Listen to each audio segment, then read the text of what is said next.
kalabasa.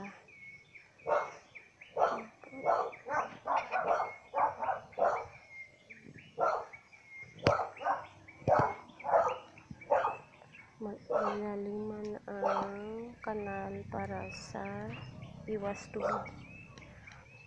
Yan po siya. Tapos tinaasan yung kanyang pundok-pundok. Ano mang tawag niya? Yan po.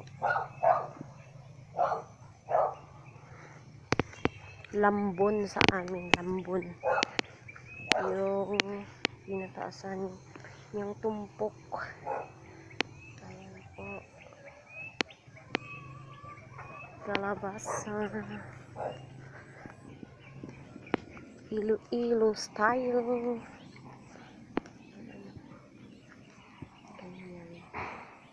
Pinataasan yan para hindi siya abot ng tubig.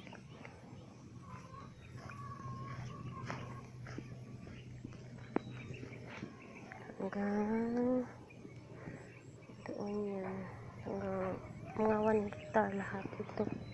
Lapit 1 hektar. Kalabasa in Iloilo.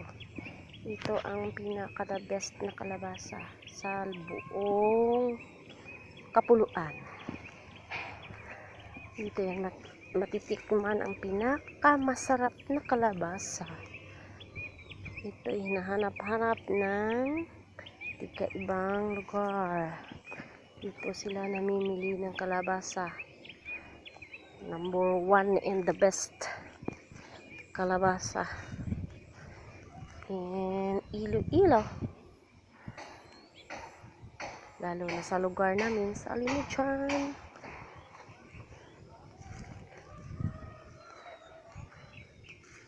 Kasi iba talaga yung texture ng kalabasa dito sa amin. Pag dinala sa ibang lugar, umiiba na ang kanyang kulay at ito yung lasa niya pag idadalag siya.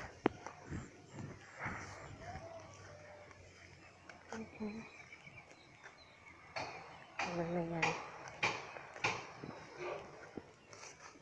More than 3 weeks nata. Yan. Ilaliman nila yung kanal kasi pag